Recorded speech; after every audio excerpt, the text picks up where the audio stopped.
So, the death of Sushant Singh Rajput is left us in a state of shock. हम में से ज़्यादातर लोग तो उन्हें पर्सनली जानते भी नहीं होंगे. Then why his death affect us so much?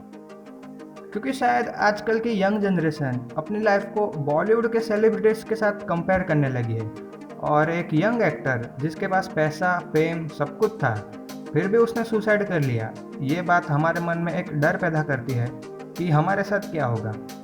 Even though he was vocal about mental health and maintaining a general and trying to outlook positive outcome from his life, still he couldn't make it. आपको पता है कि ये story बताती है कि depression या किसी मेंटल हेल्थ इशू से लड़ना बहुत ही कॉम्प्लेक्स है, but may be now it's a time to wake up call for us and take this issue seriously in our country.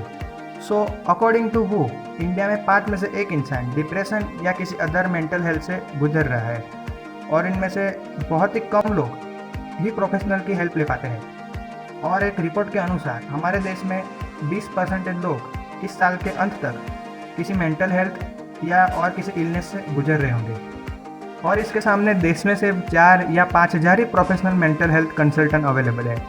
आपको ये जान के हैरानी होगी कि देश में हर 1 घंटे में 1 स्टूडेंट सुसाइड कर रहा है, और इस हिसाब से ऑन एन एवरेज 28 स्टूडेंट रोज सुसाइड कर रहे हैं.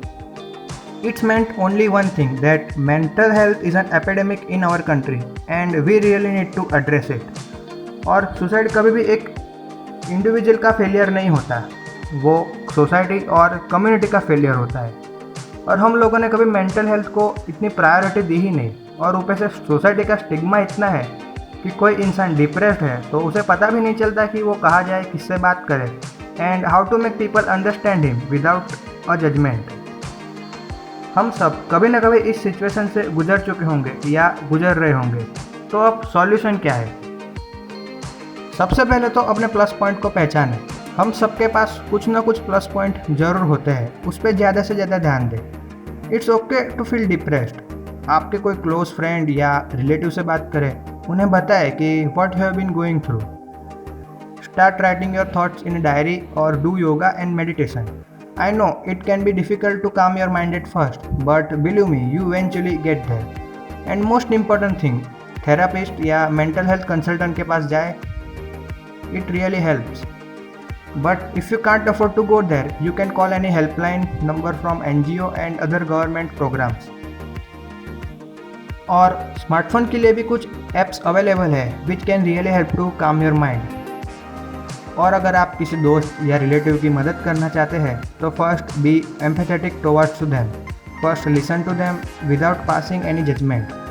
आपको जान के अजीब लगेगा, पर आपका एक टेक्स्ट मैसेज या कॉल जिसमें आप ये कहो कि if you needs me I am there, this works wonder. अब यही टाइम है कि हम रियलाइज़ करें कि ये सिचुएशन बहुत ही ख़राब हो चुकी है. ये फैक्ट है कि एक great young actor who had a beautiful life still ended up on a dark side. It tells quite a lot about as a society. हम लोगों को अब ज़्यादा ओपन होना पड़ेगा, एक दूसरे से बात करनी पड़ेगी, because this disease is not visible by naked eyes. It's all internally. It's originate from our minds, thoughts and emotion. और ये चीज़ें तब तक घूमती रहेगी जब तक कोई हेल्प करने वाला ना मिले. And also we need workshop in schools, colleges, offices and our community. जितनी ज़्यादा हम लोग बात करेंगे उतने ही लोग इस चीज़ को समझ पाएंगे. Let's create an environment around us जिससे सिर्फ हम नहीं बल्कि एक डिप्रेस्ड सुशांत भी कहे कि suicide is not a solution.